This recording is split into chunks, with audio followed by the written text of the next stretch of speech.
جس میں اللہ تبارک و تعالیٰ فرماتے ہیں انمل مومنون اخوہ، جو ایک اصولی بات فرماتی شروع میں کہ یاد رکھو سارے مومن یعنی سارے مسلمان وہ آپس میں بھائی بھائی ہیں، یعنی اخوت کا دار و مدار وہ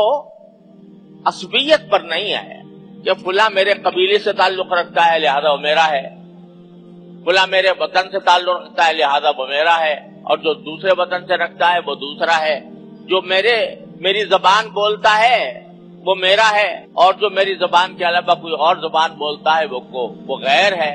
اخوت کا یہ معیار نہیں ہے قرآن کریم کی نظر میں۔ قرآن کریم کی نظر میں اخوت کا، بھائی چارے کا اصل مدار اور معیار ایمان ہے۔ جو بندہ بھی اللہ جل جلالہ پر اور اللہ کے رسول صلی اللہ علیہ وسلم پر ایمان رکھتا ہے وہ ہمارا بھائی ہے، چاہے ہم اس کی زبان نہ سمجھتے ہوں، چاہے ہم اس کے قبیلے سے متعلق نہ ہو، اس کے وطن کو کبھی ہم نے دیکھا بھی نہ ہو، لیکن کیونکہ وہ مومن ہے، مسلمان ہے، لہذا وہ ہمارا بھائی ہے۔ اور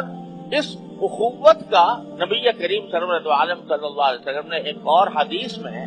اس طرح ذکر فرمایا کہ انما المؤمنون کجسد واحد، سارے مسلمان وہ ایک جسم کی مانند، ایک جسم کی طرح ہے۔ پورے مومنان جتنے بھی دنیا میں پائے جا رہے ہیں، کسی بھی خطے میں رہتے ہوں، کوئی بھی زبان بولتے ہوں، سب ملا کر ایک جسم ہے۔ اذا اشتکا منہ عضو اشتکا منہ کل، او کما قال صلی اللہ علیہ وسلم، اگر ان میں سے کسی ایک کو کوئی بیماری لاحق ہو جائے یا اس کو کوئی تکلیف پہنچے تو سارے انسانوں کو تکلیف پہنچے، سارے مسلمانوں کو تکلیف پہنچے۔ اور ایک اور حدیث میں یہ فرمایا کہ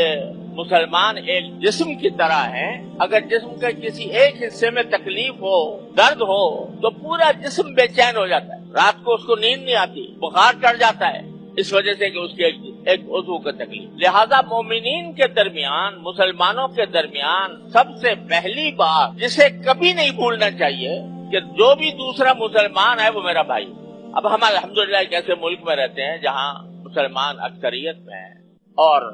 اگرچہ ہماری بعض اوقات زبانیں مختلف ہیں، وطن مختلف ہیں، پیدائش کسی کی کہیں پر ہوئی ہے، کسی کی کہیں اور ہوئی ہے، لیکن اللہ تبارک و تعالیٰ نے جس رشتے سے ہمیں جوڑا ہوا ہے وہ اسلام کا اور ایمان کا رشتہ ہے، لہذا ہمیں آپس میں ایک دوسرے کے بھائی